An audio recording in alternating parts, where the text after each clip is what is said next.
Hello, hello, hello. My name is John Sierra, and I'm a Tolkien scholar. And what that means is that I study the works of J.R.R. Tolkien, and I have for quite some time, for over 35 years at this point, and I pass on the knowledge and the wisdom that I gain of studying the works of J.R.R. Tolkien to you in the form of answering your questions. So I'm going to ask all the normal things at the start here. Like the video, hype the video, share the video, leave me a comment no matter what it is. Just say hi or whatever. And subscribe if you haven't already. That being said, if you want to ask me a question, there are multiple ways in which you can do this. You can just leave a comment on this video and I'll answer your question right there. But if you want to be featured in a video, there are two ways to go about this. The first way is through a website called Quora. So Quora is a knowledge-sharing platform where you can ask any sort of question and have people with relevant knowledge, wisdom, experience, or expertise or education answer that question.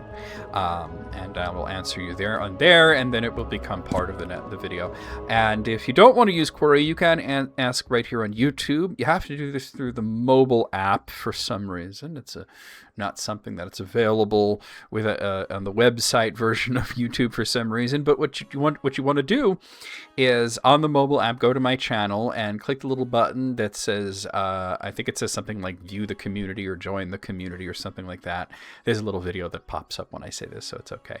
And then you will be able to make a post there, and I will get back to you when I can. Try to keep the questions as short and concise as you can, because I do cross-post to Quora, and sometimes the really long ones, it doesn't like that.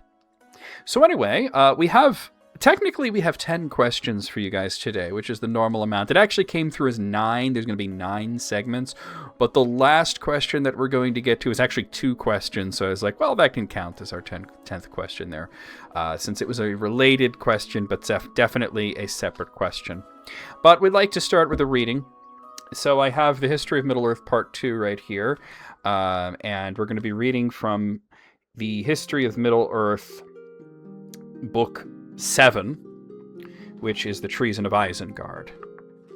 And so we're going to read from Chapter 12, Treebeard. Now, I've talked about this in the past, that Treebeard is a really interesting character because he started off as the idea was that he was going to be this nefarious character who was actually working for Saruman.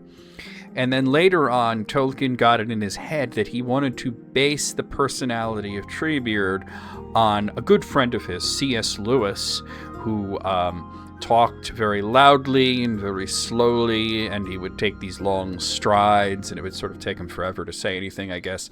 And that's where the idea for the Treebeard that we know come from. But we have the earlier drafts here in the Treason of Isengard. I'm going to read you a bit of Chapter 12, which includes both Tolkien's notes and his writings, and of course his son's commentary on it. So let's start there.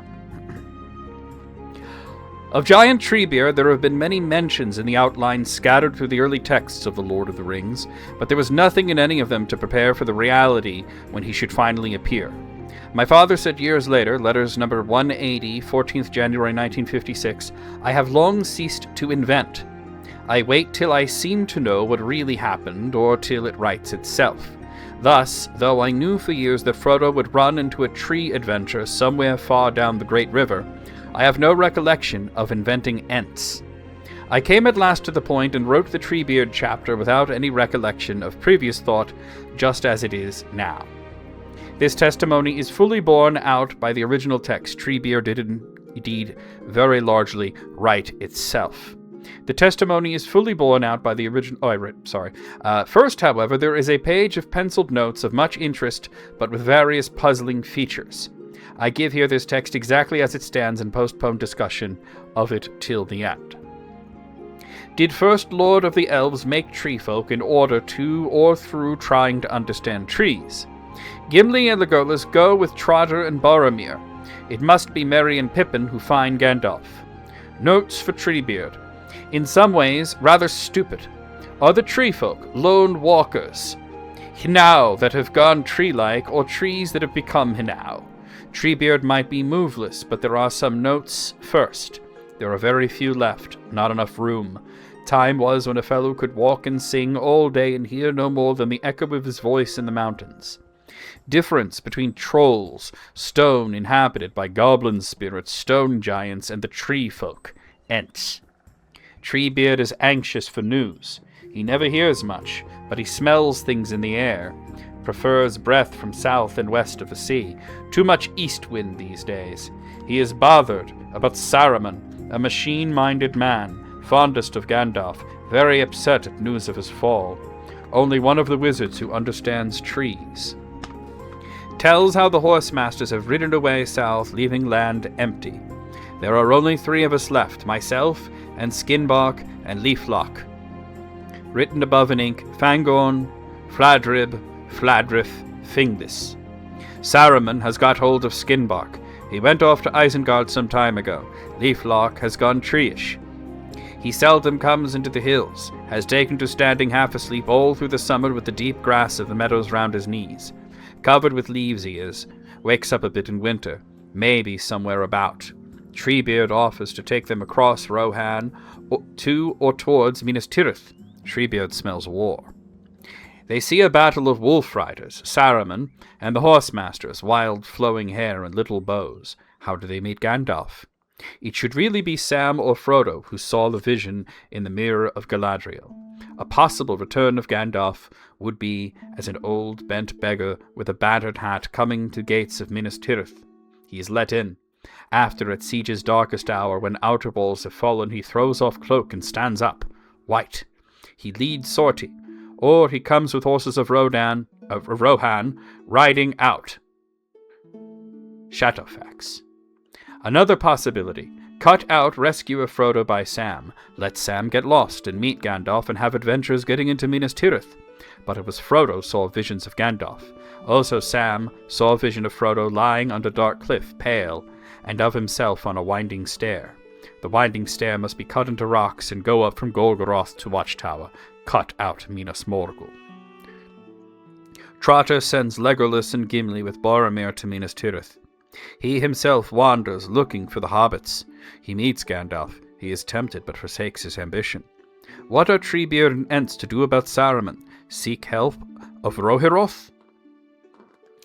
So you can see that's Tolkien's very earliest ideas of how, not the very earliest ideas of the character of Treebeard, because as I've said many times, the character started off as a minion of Saruman. But when it came time for Treebeard to be a character who was going to interact with the hobbits in a very positive way, Tolkien had a lot of ideas. And it's very interesting to see here that in his very earliest ideas, it's actually Sam or Frodo that are in his forest. And of course, this winds up being very off the mark, because at this point, Sam and Frodo, they're heading off towards Mordor. They're nowhere near Fangorn Forest. It's very possible that the forest was actually located somewhat near Lothlorien at this point in the author's mind, and he shifted it later when he decided on how exactly the Fellowship was going to be split. So that being said, what we have here is some of the earliest, like, little jotted down notes and his thoughts. Like, even when he wrote, "Oh, he's a little stupid," you know, which is, it seems like kind of like, oh, that's a little messed up to say that about Treebeard, right? Like, oh, he's a little stupid, but that's where his thoughts were at the time, and of course it would change over the course of the writing, especially that he wound up basing the character off of C.S. Lewis. And obviously he wouldn't want to base a character off of a very good friend of his and then say, well, that guy's really stupid. You know, that wouldn't be very good. I don't think that C.S. Lewis would have appreciated that, you know, especially considering that he had a few characters based off of Tolkien, the most notable being in the Silent Planet trilogy there. But then, of course, you know, C.S. Lewis has a very small part in Tolkien's story here, as Treebeard, and, you know, that's always very amusing, I think. So anyway, there you have it. There's a little bit of the Treason of Isengard, a little bit of the early Treebeard chapter. Not the earliest works about the character, but the earliest works on what would become the chapter Treebeard. Also notice that he called the writers of Rohan the Rohirroth there. He was still working on really the language. Now, Rohirrim just means horse lords, because Rohir is literally horse lord. And then him at the end, Rohirrim, that's a collective. That's saying it's not just one Rohir, it is the Rohirrim, a collective of the riders of Rohan. And at some point he was obviously thinking Rohirroth was the collective, I should say. And you see that, by the way, you see that Rohir, meaning horse lord, in the name of one of Elrond's sons. He had two sons, Elrond. There was Eladan and El Rohir. And if you think of El Rohir and you break it down, it is elf horse lord. And then Eladan is elf man, from El meaning elf or Eldar of the stars. And Adan is man, of course, his sons, just like they're half elves, and if you're wondering, Arwen is just sort of like beautiful lady. But anyway, guys, we have a lot to get to today. We have 10 questions, although 9 segments. 1 is 2 questions to get through. So let's start there with your first question.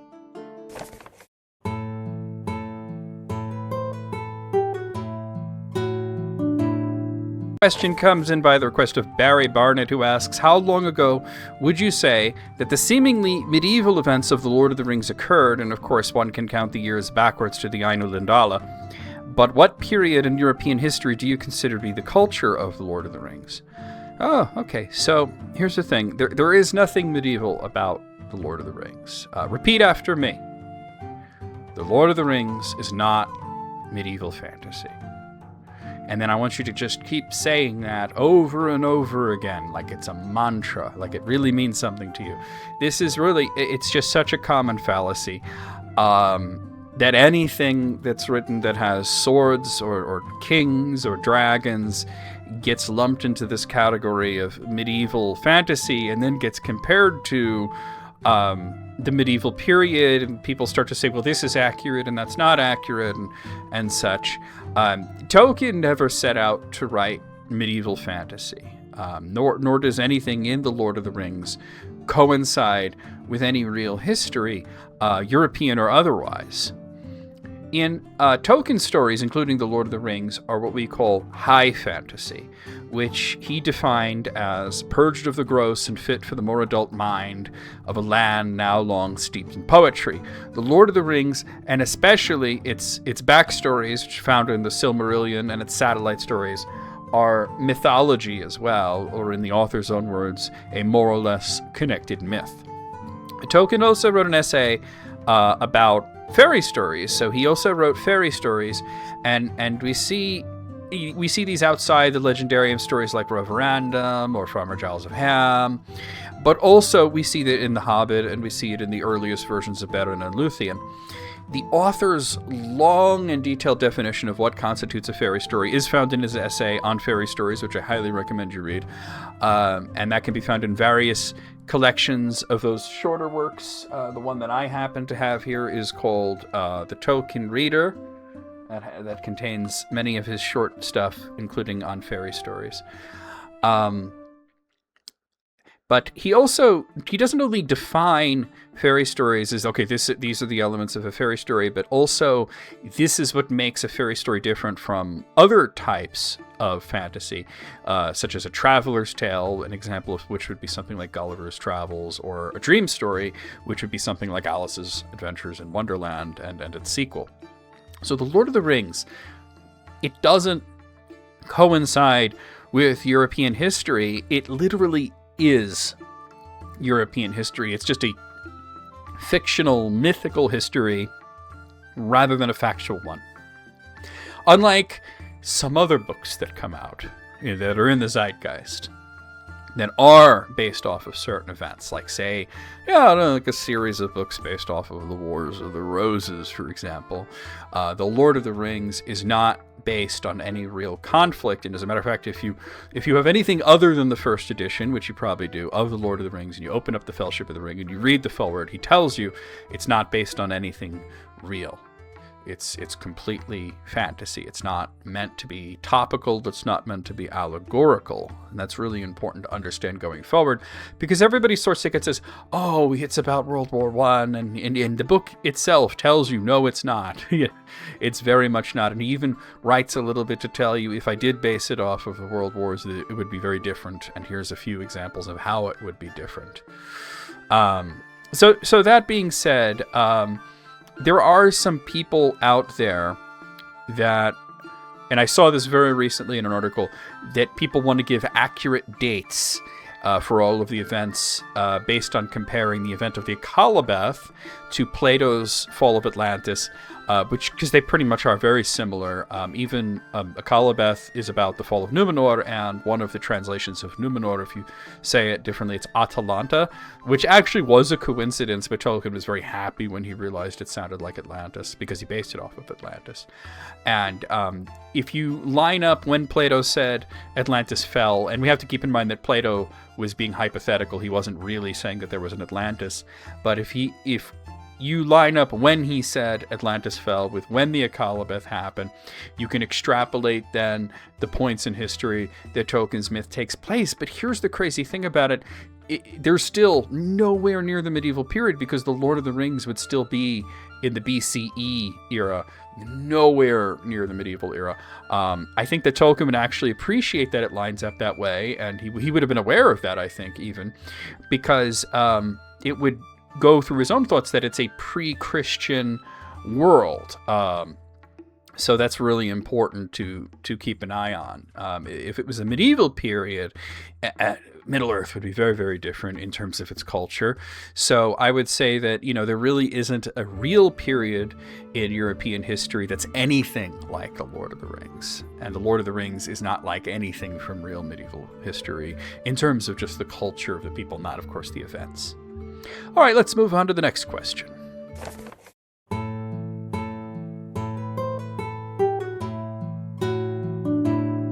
Question comes in by the request of Franciscus, who asks me, how does Saruman know that Frodo has grown? I mean, he's only met Frodo once a short while before he said that, and they barely spoke to each other, mostly about tobacco. For all Saruman knows, Frodo could have always been wise and cruel. It is true. You're right. It is true that before the scene where Saruman says this, Frodo and Saruman have barely met each other, and they had only seen each other once before. However, it's actually rather easily explained. First, let's put this quote back into context for anyone who's like, wonder, what are you talking about here? I'm going to read you this brief moment of the return of the king. Saruman turned to go, and Wormtongue shuffled after him. But even as Saruman passed close to Frodo, a knife flashed in his hand, and he stabbed swiftly. The blade turned on the hidden mailcoat and snapped. A dozen hobbits, led by Sam, leaped forward with a cry and flung the villain to the ground. Sam drew his sword. "No, Sam," said Frodo. "Do not kill him even now, for he has not hurt me.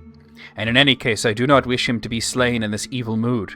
He was great once, of a noble kind that we should not dare to raise our hands against.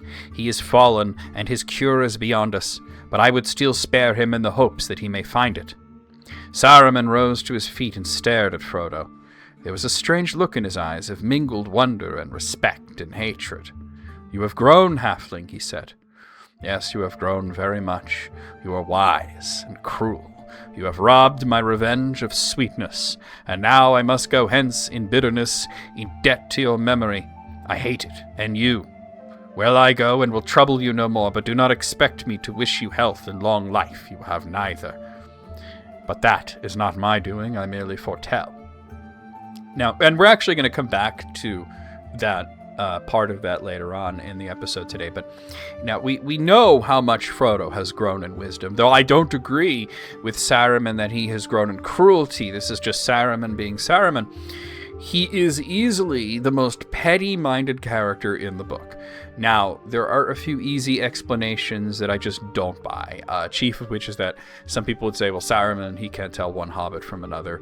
But let's examine a very important point. Saruman has been living in Bag End for a while at this point. Saruman is frustrated with the hobbits who have, he has gone out of his way to enact his revenge upon them, and the hobbits then, especially Frodo, whose house he's taken over, has been so merciful and kind to him. And first Merry gave him some tobacco, and now Frodo is sparing his life, even though he just tried to knife him. It's not as if Saruman wishes that he was killed. It's just that he just hates the idea of being in his debt. Saruman has been to the Shire before.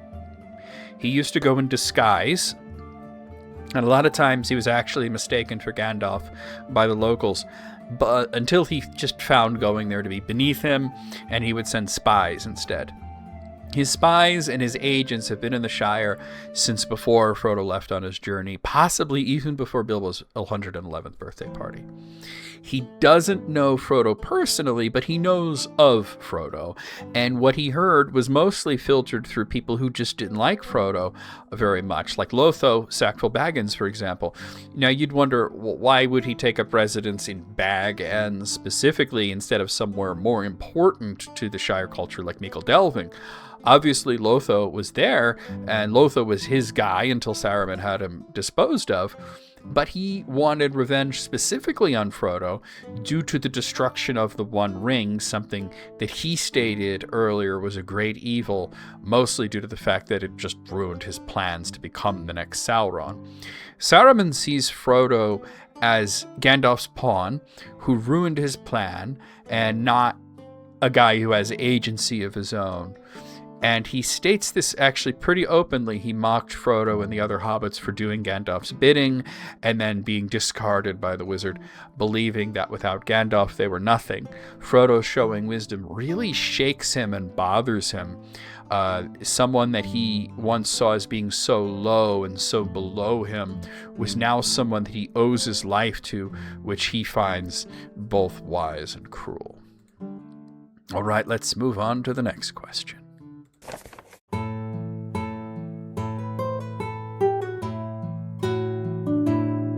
And by the request of local Psycho, who asks me, are there any dwarf elf hybrids? Can they even produce offspring?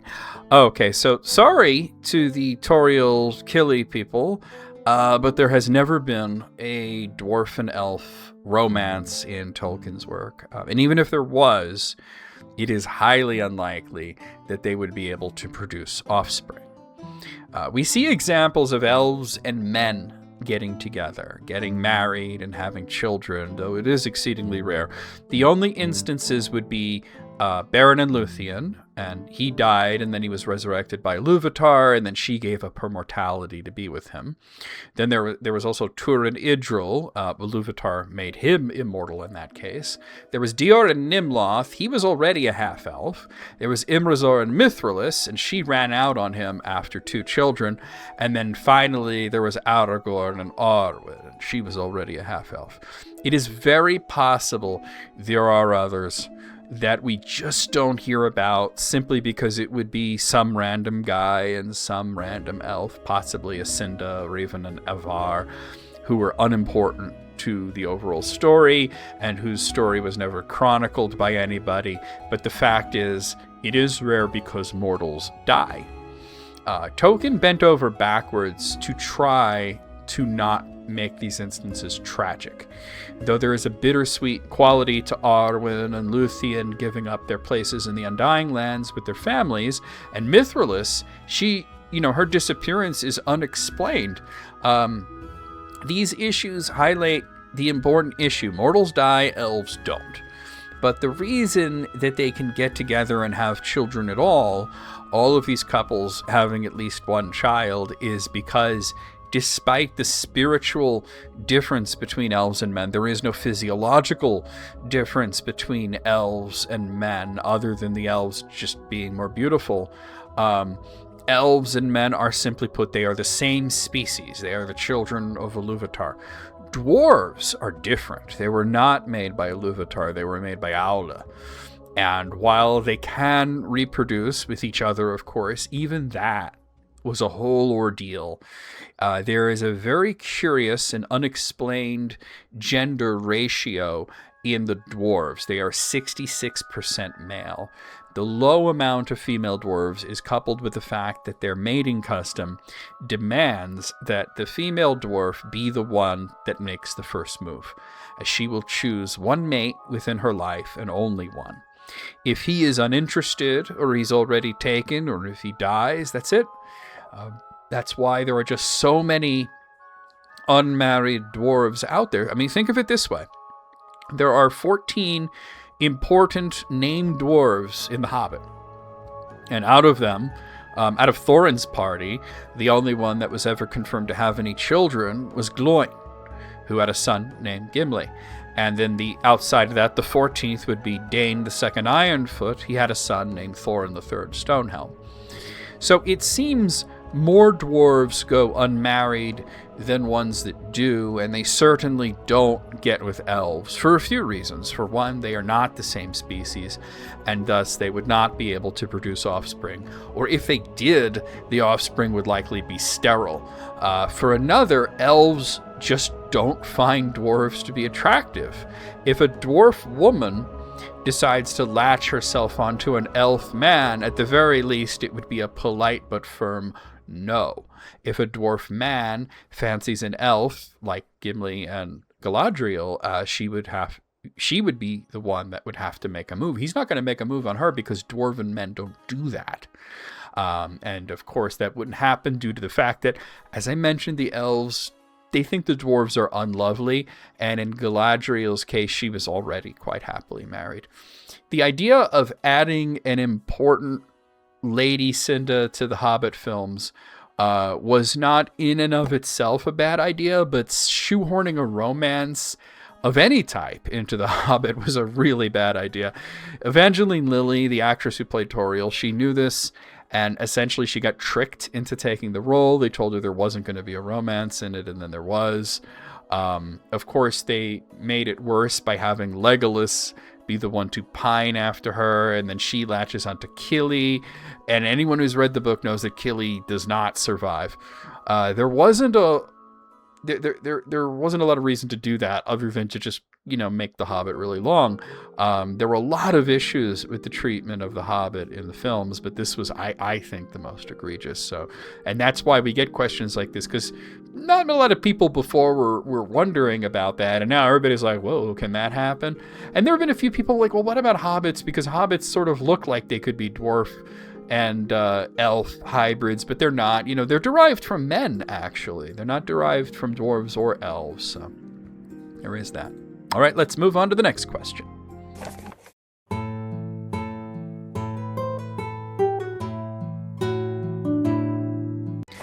Our next question comes in by the request of Dylan of the Darkland, who asks, can you speak on the fall of Utumno, and if so, which Valar fought in this conflict, if we know?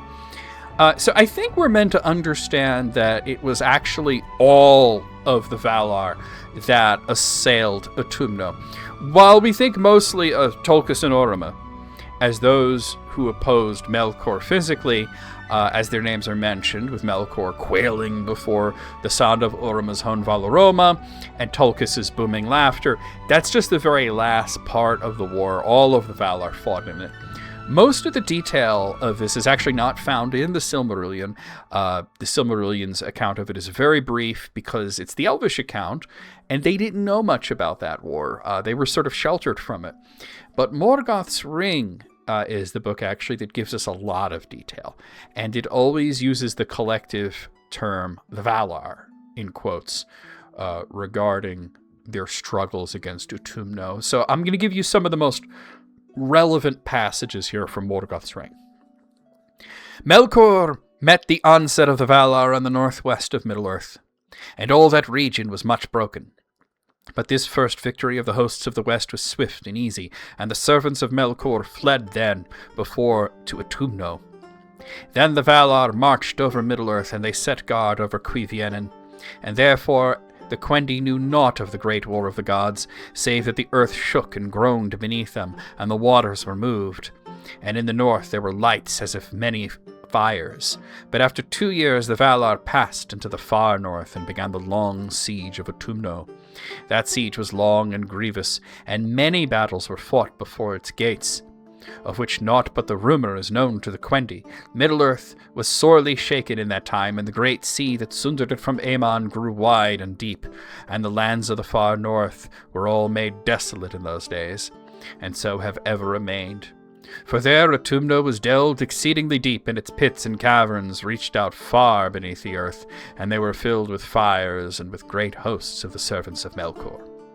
So this is all an earlier version of the tale, because it contains the old Balrogs that were just demons that were created by Melkor and not fallen angels. It is mentioned that in this version that Manwë actually kills all the Balrogs with his sword of lightning, and that the Valar ripped the roof off of Melkor's fortress, and that he quivered in the depths. Christopher Tolkien notes that it is curious, as Maiar were established at this point, and some have even been mentioned to be in Melkor's servants, but that the Balrogs were still firmly stated to be demons of his own making. In a slightly later version, he refers to the Balrogs as Umayar, and that Melkor multiplied them. So you can see the tradition starting to shift. But what did not change was the Valar, and not specific ones assaulting Utumno. Though we lost this amazing image of Manwë waving around a lightning sword. They should have kept that in the Silmarillion. Utumno was not destroyed fully, as its depths were vast, something that survived to the Silmarillion, which is explained how both the Balrogs and Sauron himself hid from the Valar, who did not know that Sauron was a traitor at this point, and they were not discovered. In one version of the story, Angband was built actually in the same place, right on the ruins of Utumno, and that Melkor, now referred to in the story as Morgoth, after the destruction of the two trees of Valinor, he's Morgoth, came back to his ancient habitation, which Tolkien found to be lacking. So he changed the story so that Angband had already existed as a lesser fortress under the command of Sauron, which Morgoth used when he returned to Middle-earth. Angband was seen as the outer defenses of Utumno, which they would have easily bypassed and went straight to Utumno, though not stopping to tear it down as they would with Utumno. In a still later version, Tolkien gives the alternate name Udun to Utumno, reconciling it with Gandalf's speech in The Lord of the Rings, in which he calls the Balrog Flame of Udun. In this version, Manwë is mentioned to personally confront his brother, and both are amazed. Manwë is amazed because he's noticing how much evil has reduced the personage of his brother, and Melkor is amazed because he's realizing that he's now the weaker of the two, and he can no longer quail his brother with a stern glare. This is where Melkor feigns repentance and already has it in his head to penetrating the vaunted fastness of Valinor and ruining it. That's an exact quote there. This is the first version in which Melkor does not wish to fight, but that Tulkas beats him up anyway. The actual location of Utumno is never really nailed down. It was mentioned that Angband was to the west, and we know that Angband is somewhere above the northernmost reaches of Beleriand, most likely to the northeast of Hithlun, considering that the Balrogs had to pass over Hithlun to get from Angband to Lameth, or at least to the region that the elves would later name Lameth. Utumno is only ever mentioned to be in the far north of Middle-earth, and the outer portion was destroyed by the Valar. Angband was more thoroughly destroyed, especially since afterwards the whole region of Beleriand fell into the sea. But as for the exact region where Utumno was in relation to the others and what happened to it is sort of left open to surmise. Personally, I think Utumno was in the very northernmost part of the world, and it would be equidistant from the uttermost west and the burned lands, and then after the Akalabeth, it would be the North Pole of the world. Perhaps later, in the Sixth Age, Father Christmas would move into those caverns and then battle goblins alongside the Red Elves. Who knows? All right, let's move on to the next question.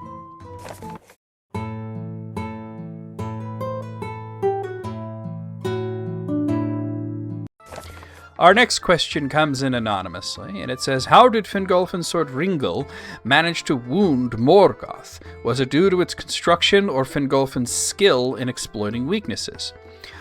One's mind need not boggle at a sword harming an angel. It happens over and over again. It's just that this was in a special case.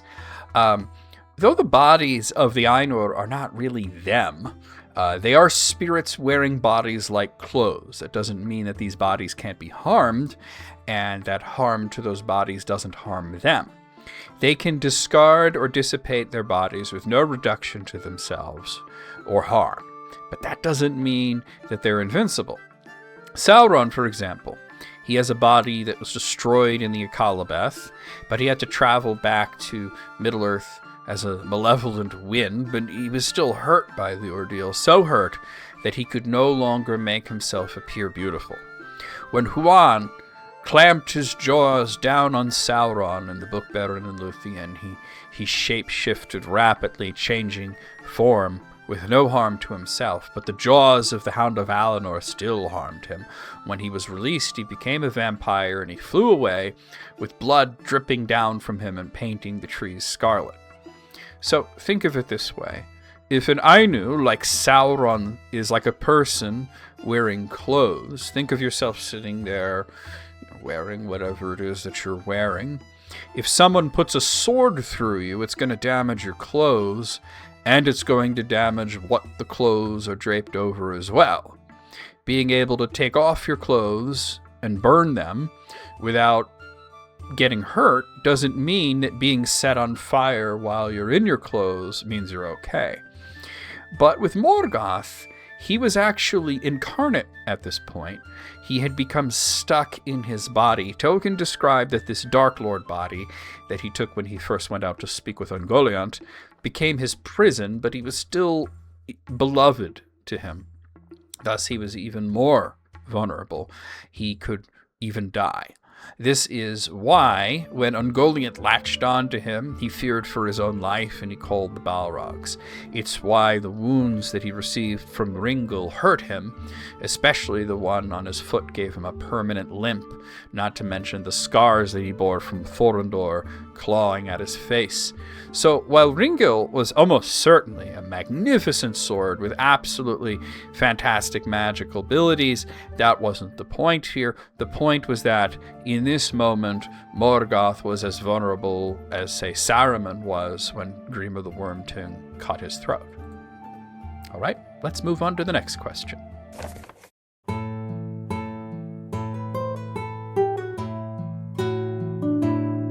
Anonymously, just like the last one. Why did the elves trust Celebrimbor with creating such powerful artifacts given his family's problematic history? Because a person isn't their parents or their grandparents, and the elves are wise enough to know that. By powerful artifacts, I have to assume that you're really talking about the Rings of Power, most especially the three special ones, Vilya, Narya, and Nenya. In this case, it wasn't as if the elves had a meeting and decided to trust Celebrimbor with such a thing. They didn't sit around and say, well, who's going to make these rings? Well, why not you, Celebrimbor? You're good at this kind of stuff. It didn't work like that. He just did it. And it was his right to do so. Elves don't generally police the crafts of others, and they usually don't visit the evils of the father onto the son. So let's talk about Celebrimbor's family. Celebrimbor was a son of Curufin and an unnamed mother, and therefore he was Feanor's grandson. Celebrimbor is the only known grandchild of Feanor, as most of his sons were not married. Caranthir was married, according to the book The Peoples of Middle-earth, but if Caranthir and his unnamed wife had any children, we just don't know about them. Celebrimbor was, though, not a character that was created for the Silmarillion. He was a character that was created for the Lord of the Rings. He was mentioned in the Council of Elrond as the elf that first became aware of Sauron and hid the three. In Unfinished Tales, as Tolkien was working on the origins of Galadriel and Celeborn, also two characters that were created for the Lord of the Rings, he wrote that Celebrimbor was a Noldo from Gondolin that was in the company of Galadriel and Celeborn, and he was an artificer under King Turgon. Now, according to the book, The Peoples of Middle-earth, Tolkien changed his mind and then wrote a note in the margin of his essay saying that it would be better to make him a descendant of Feanor, a character that is central to the Silmarillion. It was created for the Silmarillion. The second edition of The Lord of the Rings has an alteration to the tale of years, reflecting this change, stating that he was descended from Feanor. Tolkien then worked backwards, figuring out in what way he could make Celebrimbor a descendant of Feanor. Feanor had 7 sons, so he picked Glorfindel as the father, but noting that Celebrimbor was of wholly different temper from his father and his grandfather, instead having him take after his mother, who remained in the Undying Lands. She didn't come to Middle-earth. The age of Celebrimbor has never been set in stone. He came into exile with Glorfindel, but we don't know how old he was at the time. Tolkien actually changed his mind about Celebrimbor again, though in the same time that he decided that Celeborn was not Sindar, but rather he was a prince of the Falmari who came over the Helcaraxa with his wife Galadriel, or perhaps in a ship they came over. He stated that Celebrimbor was among the people of Celeborn, therefore going back to the idea of connecting the character to Galadriel and Celeborn rather than to Feanor and his sons. However, Christopher Tolkien notes that this ignores the previous statement that had already appeared in The Lord of the Rings Second Edition, that he had descended from Feanor. Christopher frames this as his father forgetting that his previous idea had already made it to print, and that had he remembered, he would have felt bound by it and not changed Celebrimbor's heritage. After Tolkien died, Christopher did his best to edit together his father's unfinished magnum opus, the Silmarillion, from various drafts and ideas. The issue is that Tolkien's mind changed so often that sometimes it was impossible to not have issues. This is why an incorrect parentage for Iranian Gil-galad was put into the Silmarillion and then later clarified as an error by Christopher Tolkien. So even though he knew his father wished for Celebrimbor to be a Falmar elf, who was one of 3 who joined Galadriel and Celeborn in their journey, and in the last version it would not have been across the Helcaraxa, but in a ship, unconnected either to the host of Feanor or to Fingolfin, he decided to go with the version that was in agreement with what had already been printed, essentially redacting the plan changes until they came to light in the book The Peoples of Middle-earth. All this to say that we have to understand the order of thoughts. Celebrimbor was a name used in The Lord of the Rings as the name of an elf who created the 3 rings, and probably also the Elisar. And then later, the backstory was filled in. First, he was from Gondolin, and then he was Feanor's grandson, and then he was one of Celeborn's people, before being changed back to Feanor's grandson. The decision that he wrought the Rings of Power was made before any connection to Feanor was made. In universe, though, it is often seen as unwise to make someone guilty by association. Frodo knew better than that. When he put Saruman into exile, and we talked about this earlier, he put Saruman into exile, but he extended a welcome to Grima. Gandalf tried the same thing, though Grima was terrified of Gandalf. He may have indeed listened to Frodo had Saruman's poison words not ruined the whole thing. Indeed, had Frodo never extended an olive branch to Grima, Saruman would have lived to cause trouble elsewhere, and I'm not convinced that he wouldn't have come back to the Shire to mess around there in some point in the future. But going back to Celebrimbor, we see from more notes in the book, The Peoples of Middle-earth, that we cannot account for a lot of his movements in the First Age, that he seemed to have had this false idea of who his father was, and upon learning the truth of his father's actions as well as his uncle Celegorm, he was horrified and wanted nothing more to do with them. As Orodreth ousted the Feanorians from Nargothrond after their scheming had been brought to light, he told Celebrimbor that this exile did not apply to him because he knew that the son does not bear responsibility for the actions of the father. And Celebrimbor did not willingly join his father and his uncle in exile. Instead, he stayed with Orodreth. He had been very loyal to the previous king Finrod, and he was really aghast to learn that it was his family that orchestrated Finrod's abdication. In the Second Age, he was known to be very close to Galadriel. In fact, he was in love with her, though, of course, she's married to Celeborn. Celebrimbor kept well within the bounds of propriety and practiced courtly love. He lived in Lindon with the High King Iranian Gil-galad, but essentially, he followed Galadriel and Celeborn off to the east, and then, like Galadriel, he became good friends with the dwarves of Khazad-dûm, and he established the vassal state of Eregion so that he could be close to both Lothlorien and Moria. He was the Lord of Eregion, and he didn't answer to anybody except the High King. And sadly, he didn't receive the missive that this Annatar fellow, and we're going to talk more about him later, this Annatar fellow should not be allowed in. The creation of the Rings of Power was attractive to him as an artificer, and the ones that he created were the ones that were not only untainted by Sauron's touch, but were specifically made to ward off evil and to stop the effects of decay and the ravages of time. Had he not created these, just think of the devastating effects on the Lord of the Rings. Frodo wouldn't have safe haven with Elrond, or with Galadriel, Gandalf would be weaker. Celebrimbor's role was a good one. Essentially, he was the white sheep of his family, the descendants of Feanor. He was a lord of his own realm, and he was loyal to the good leaders like Finrod and Orodreth and Gil-galad, despite the fact that Tolkien's final thoughts of him may have been to not have him connected to Feanor at all. I think the fact that he is connected to Feanor gives us a very poignant point about the folly of assuming that a person's family history reflects on them. So there we have it. Let's move on to the next question.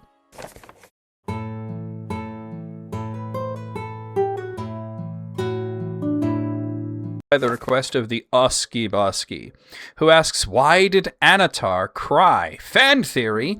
He realized he must split his being to be truly the Lord of the Rings, to rule them all, as the One Ring creation requires sacrifice. I don't think it's that, and I'll get into what I think it is. But I have to say, if I had to break down the questions that I get about the Lord of the Rings, I would say it's like 80% book questions, 18% movie questions, and this falls into the 2% of TV show questions. To be honest, I don't usually answer a lot of questions about the show because I think it brings out the very worst in people in comments. There's a lot of hyperbole out there. I've learned to be zen about it and just remove anything that's designed to just cause negativity. It's okay to critique the show, of course. You'll hear me critique it, but that doesn't mean that you have to be so crazy negative that you just sound like you're a maniac. You know, that always turns me off. Anyway, I'm actually at a marked disadvantage on commenting on the Rings of Power show because the lore is wholly separate from the books and the films. So it doesn't share continuity with either of those, and I don't know what they're going for exactly with this part. This is really one of those situations where my guess is as good as yours, and maybe it's what you said. I don't think it is, but maybe it is. We see Sauron shed a single tear twice in the show. The first is at the end of the first season. He reveals himself to Galadriel, or more accurately, she figures it out, and is attempting to get her to join him. She tries to stab him in the neck. He tries to play to her sympathies. She proves that she doesn't have any sympathies for him, and that's pretty much that. The second instance is at the end of the second season after he kills Celebrimbor, who we just talked a whole bunch about. Celebrimbor had given him some prophetic and very cutting remarks about what's going to happen to him regarding the Rings of Power, and that the ruling ring that he plans to create will be his undoing. My gut wants to tell me that Sauron weeping is crocodile tears, that he's just being as manipulative as he always is. He wants Galadriel to feel badly for him. But in the second instance, who is he putting on a show for? The audience would be an answer, but Tolkien fans have proved that we will scrutinize the living daylights out of every detail, out of every adaptation. So that doesn't hold up. Celebrimbor is dead, at least as dead as an elf can get, and no one else is in the room. Was Sauron whining about how he didn't want to become like Morgoth actually true? No, I don't think so. I get the vibe of the abuser really believing that they're the good one in the relationship. This hurts me more than it hurts you, or look at what you made me do. I don't think I need to tell you that in the book, Sauron doesn't act that way. He was actually in such a rage when he killed Celebrimbor that he didn't just stick him with a spear like in the show, but then he used the spear with Celebrimbor's body at the end of it like a bludgeon as he tore through the rest of Eregion. The whole, you're turning me into Morgoth routine was likely just the tactic of an abuser blaming the abused. That isn't to say that literary Sauron was beyond redemption, that he's just super evil and that everything he does is terrible. Even as far as, just before the destruction of the One Ring, when he was laid low, Gandalf and Aragorn and Imrahil and the captains of the West offered Sauron a shot at surrender and a path to redemption. I'm going to read you the relevant part of the Return of the King. "Come forth," they cried. "Let the Lord of the Black Land come forth. Justice shall be done upon him, for wrongfully he has made war upon Gondor and wrested its lands. Therefore the King of Gondor demands that he should atone for his evil and depart then forever. Come forth." Now this sort of declaration, it's not made in jest, it's not made lightly, it's not deceptive. Had Sauron actually at this point come out of the Blackgate and atoned and agreed to depart forever, they would have allowed him to do so. We see this time and time again with Tolkien, twice with Grima, several more times with Saruman, a lot of times with Gollum. The evil ones are always given a chance to surrender, except for the great enemy, Melkor. Melkor, called Morgoth by the elves, is the only irredeemable evil within Tolkien's work. After he destroyed the Spring of Arda and cast down the lamps, the Valar destroyed the outer portion of his fortress, and he hid within, craven and frightened, unvaliant and unwilling to fight, but still Tulkas beat him to a pulp. At the end of the War of Wrath, he tried the same thing with Eanwa. He sued for pardon. He was unvaliant. He gets his legs cut off, then he's carried off to the Undying Lands, where the Valar decide he's just too dangerous to live, and they took him to an undisclosed location and destroyed his body. Interestingly, only moments after defeating Morgoth, Eanwa found himself face-to-face with Sauron, who took fair form, abjured his evil deeds, and asked for pardon. Eanwa didn't get his, it cut Sauron's legs off. He didn't chain him. He didn't even arrest him. He merely told him the path to redemption. And Sauron didn't take it. The elves note that everyone who witnessed this exchange believed that Sauron was being wholly sincere in this, in his wish for redemption. He just didn't take the correct path. The version of Sauron in the TV series is somewhat consistent with his personality prior to the Akalabeth, though he never pretended to be a man. He didn't attempt to seduce Galadriel. The order of events is completely changed, and the period of time is, of course, greatly compressed.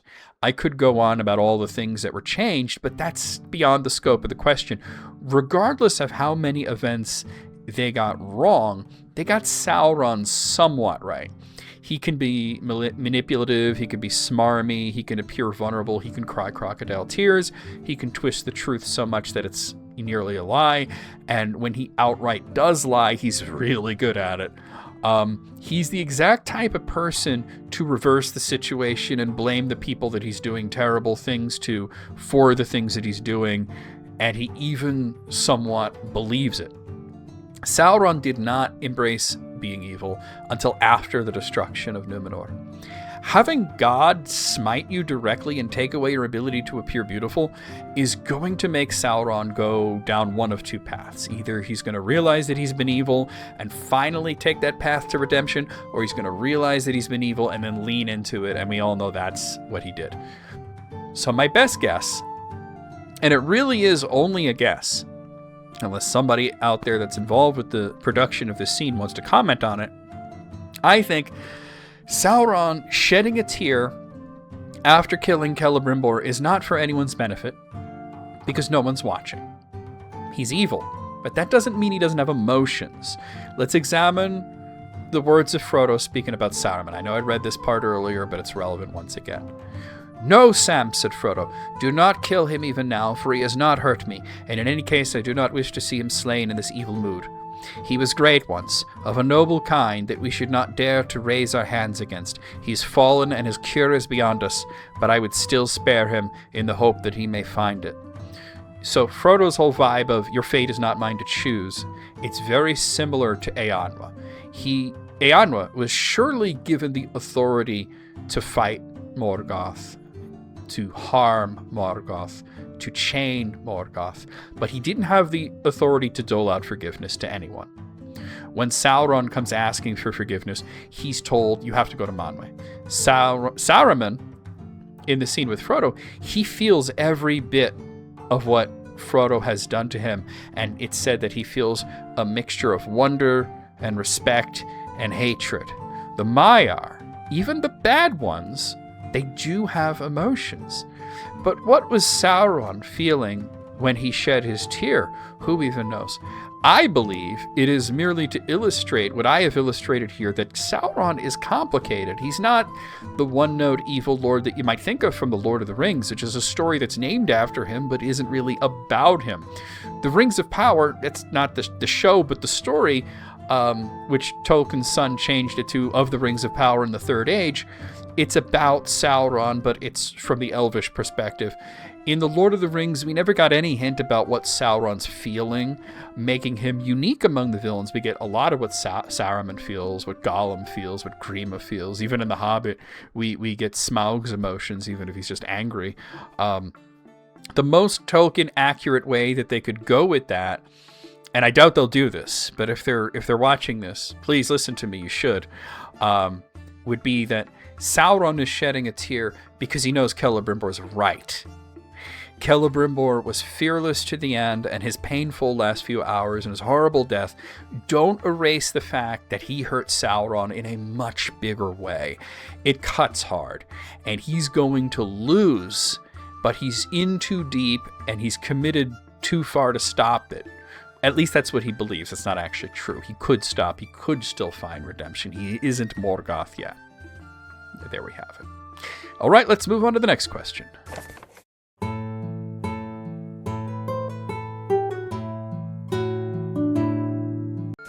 Our next question comes in by the request of Still Too Dizzy, who asks me, what was the Witch King's understanding of Glorfindel's prophecy?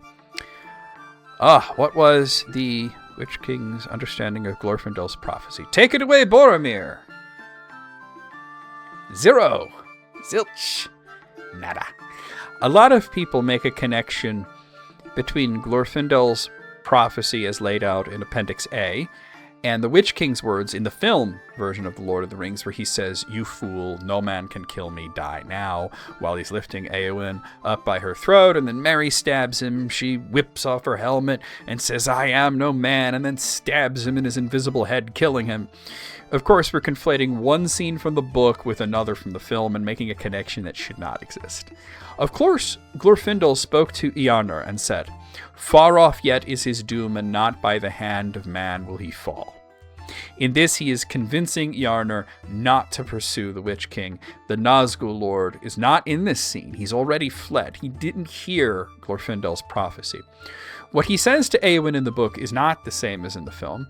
And it needs to be mentioned that despite people latching on hard to a background elf who is nameless in the credits, Glorfindel is not in the films, and no mention of any such prophecy is made. Instead, what he said to Éowyn was, "No living man may hinder me," and while she did say she was a woman, she said, "Hinder you I will." She was not even fighting him, but rather putting herself between the Witch King and Theoden, who lay crushed under his horse. Theoden, of course, would not survive, and he never knew that Éowyn was there. He shared a moment with Merry, and then his last words to her, Éomer. Éowyn at this point had lost consciousness, and the king, didn't know that she was there, and her brother actually thought she was dead at this point. The point was that she was trying to protect the king and only attacked when Merry gave her an opening by stabbing him from behind. And it was in the leg, not on the back like they showed in the movie. When she boldly proclaims that she is not a living man but a woman and that she will hinder him, he pauses for a moment. Not because of a prophecy that he would not have heard, but because people don't usually stand up to him. And this is the second time that day that someone did. The first was Gandalf. Now, he knew Gandalf. He had fought him before, but he had gotten quite the upgrade since then. Tolkien described the Witch King as being given additional demonic force by Sauron. So he really thinks he's unstoppable now. He, of course, is stymied by Gandalf, who got an upgrade of his own, that the Nazgul would have no idea about. But that seemingly random soldier standing up to him, it gives him pause, which is his own undoing, because Merry sees the opening, and then he creates one for Eowyn, and then that's lights out for the Witch King of Angmar. The Witch King thought he was invincible not because some elf proclaimed that his doom would not come by the hand of man, but because Sauron juiced him up. In fact, if he was aware of the prophecy, it would have made him more fearful, I think, because it wasn't no man can kill him. It was, I see his doom, and it's not by the hand of man, meaning that Glorfindel wasn't giving a criteria for how to kill the Witch King, but he was stating a fact that the Witch King will die, just not by the hands of man. All right, let's move on to the last question, or I should say the last questions.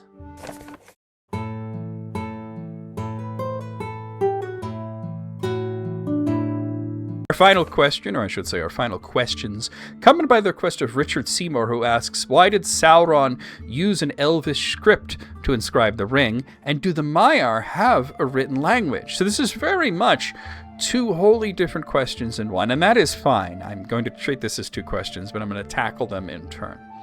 First, let's address the question of why Sauron would use an elvish script. When the script is revealed to Frodo after Gandalf tossed the ring into Frodo's fireplace, Frodo said that he recognized that it was an elvish script, but that he could not read it. This is because the language used is not any language of the elves, but rather a language created by Sauron called the Black Speech of Mordor. The Black Speech was created by Sauron to be a unified language that the orcs and other evil creatures under his reign could speak, a sort of high orcish that would be elevated above the vulgar varieties of orc speech that were prevalent throughout Middle-earth. He thought that this would unify his armies, having a common tongue to speak, but it was largely a failure. Orcs speak a lot of different dialects depending on where they're from, but they all can and do speak Westron, which is why Pippin is able to understand all of their speech in the Two Towers. There are Black Uruks from Mordor, there are Northern Goblins from the Misty Mountains, and several varieties of those guys, and then there's the Uruk-hai of Saruman present, and they all would have their own speech, but they all speak Westron, so they use that. The Black Speech wound up being something that was rarely used, usually only by the very highest of Sauron's armies, and if I'm being realistic, they probably only spoke it to him. Sauron created a language, but he didn't create a written mode. There were no special letters to use, so he had to use an existing alphabet. There are a few out there, but he chose Tengwar, which is also called the Feanorian letters. They were devised by Feanor in the deeps of time. This is likely because Tengwar is so versatile that you could use it to write any message in any language. You could write Elvish with it, both the Sindarin and Quenya dialects. You could write Westron, you could write the Black Speech, you could write English, you could write Portuguese, you could write Esperanto, you could write Klingon. Now, as for the Ainur, let's get to the last question here. Do the Maiar have a written language? And the Ainur, which is inclusive of both the Valar and the Maiar, they have a language of their own, which is called Valarin. Knowledge of Valarin is extremely small, and it is said to be a very difficult language with long words that sound like rain on a roof mixed with the drawing of swords. The elves didn't like it. They found the sound of the language to be unpleasant, and they didn't use it. Feanor was the only elf that we know became fluent in their language, though he refused to share his knowledge of Valarin with other lore masters, simply because he disliked the Valar. As far as we know, Valarin didn't have or need a written mode, as the Valar didn't generally write things down. And if they did write things down, it was not for their benefit. So they would have used a language and a mode that the elves could read.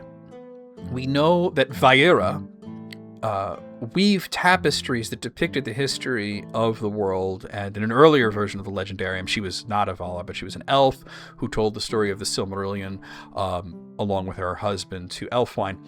But these are likely pictorial only. The Valar and the Maiar generally don't even really need to speak their language, much less write it down, as they can use the Osanwa Kanwa, which is essentially telepathy, to communicate. So there you have it. That's our last question, and now we're going to move on to the quiz review.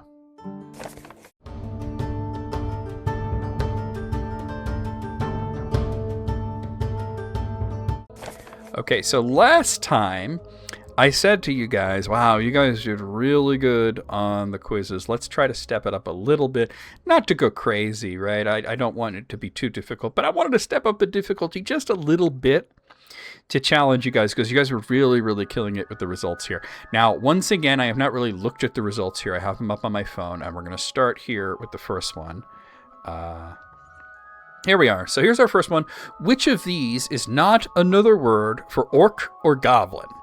So the first one I put was Yurch, which 26% of you went for that. Gorgun, 27% of you went for that. Orc with a K, 19% of you went for that.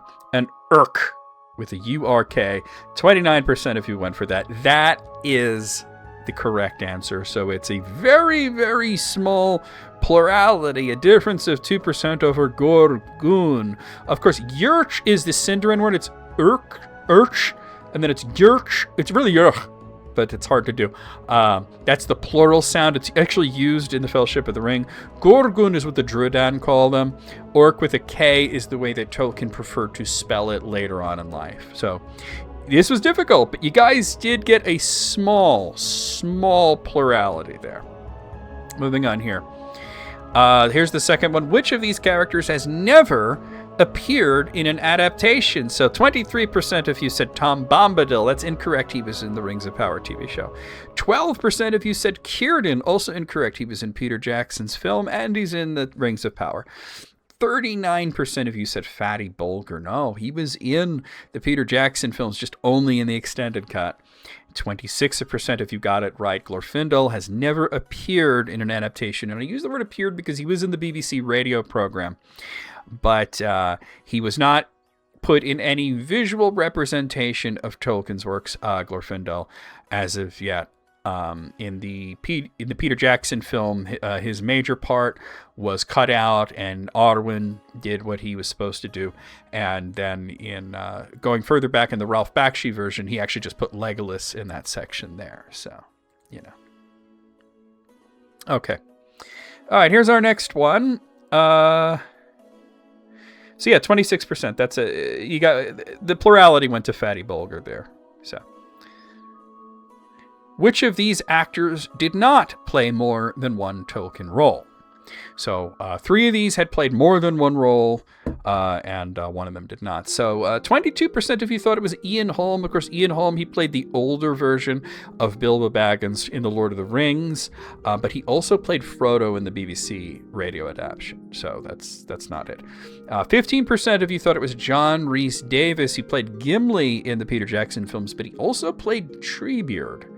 They sound different, but there's a few points, if you listen carefully and you know that it's the same actor, where you can hear it a little bit of Gimli in there.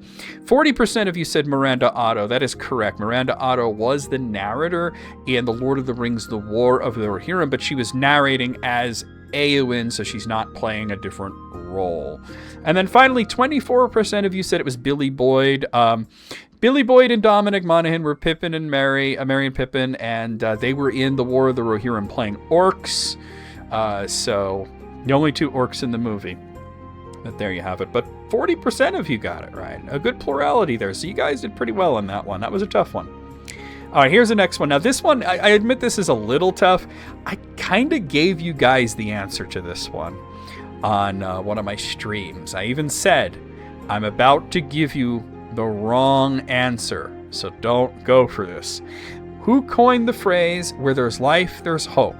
11% of you thought it was Bungo Baggins. It was Bungo Baggins. Bungo Baggins is Bilbo's father, and there is a point in The Hobbit where Bilbo says, like my father said, where there's life, there's hope. 24% of you thought it was Gandalf. That's not right. 22% of you thought it was Aragorn. 43% of you thought it was Hamfast Gamgee. That's Sam's father, the gaffer. He did say that, but he didn't coin the phrase. It's older than him. Bungo, of course, is older than him. As a matter of fact, Hamfast was actually born in the same year that that Bungo died, I believe. Or maybe it was when Belladonna died a few years later. But it's when one of Frodo's... one of Bilbo's parents died was the same year that Hamfast was born. So he was either born in the same year that Bungo died, or maybe just like he was a little baby when Bungo died, but or rather he was born a few years later. But either way, what I'm getting at here is that yes, his father did say that. Sam said, where there's life, there's hope. That's what my old gaffer used to say. He got it from Bungo. You know, so that's where that... Well, he probably got it from Bilbo, who got it from Bungo, I should say. All right, here's our next one. Now, I even said this is designed to be difficult. You guys have done so well in the quizzes. Here's a very hard one. Queen Beruthiel's name was once longer. Which was the full name? So the first choice was Beruthiel Gwyrlum, which 12% of you went for that. The second choice was Margoliante Beruthiel. 25% of you went for that, and that was actually the correct answer. That's in the book The Return of the Shadow. She is referred to as Margoliante. Beruthiel, the name Margoliante, is not glossed, but it contains liante, which means spider. By the way, Gwyrlum also means spider. It's what Ungoliant was called in some of the older drafts.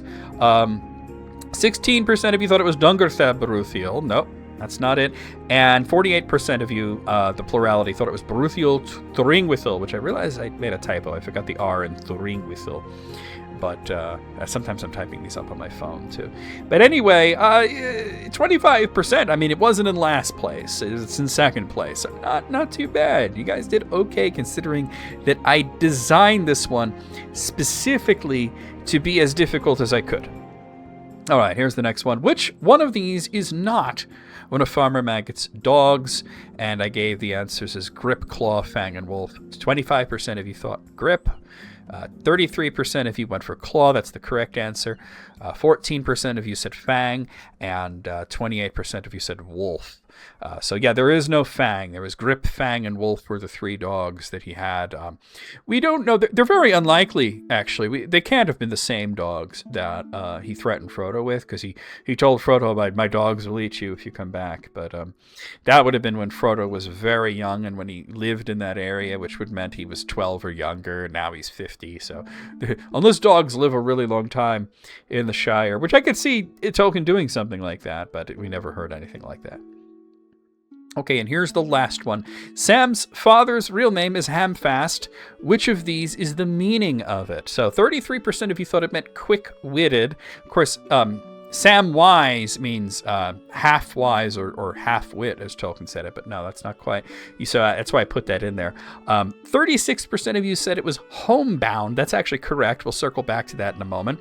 9% of you thought it was eater of ham, and 22% of you thought it was tender of flowers. So it is derived from an Old English word, ham-faced, which refers to a person who's a homebody. They prefer to stay at home. They are homebound. So there you have it. You guys did really well, even though I stepped it up a notch. And that doesn't mean that I'm going to step it up another notch. The next batch is, I would say, comparable to not this week, but the week before. We're going back. I just wanted to step it up a little bit to see how you guys did. I didn't want to go too crazy with really difficult questions. I like to throw really difficult ones in there sometimes, and then I like to throw really easy ones in there sometimes as well. And then sometimes I like to give you the guys an answer in a stream or a video to see if you guys are paying attention. Anyway, that's it for the video. I had a lot of fun doing this. And if you got to the end of the video and you haven't subscribed already, well, I think you're morally obligated to do so at this point. So hit that subscribe button, like the video, hype the video, share the video, leave me a comment, even if you're just saying hi. Consider membership if you want to support me in a greater way. Membership does not cost that much. It is $5 a month, 5 whole American dollars, and you get to see all the videos early, and you get a cool badge and some emotes to go along with it for use in your comments and on streams. So I'll see you guys next time.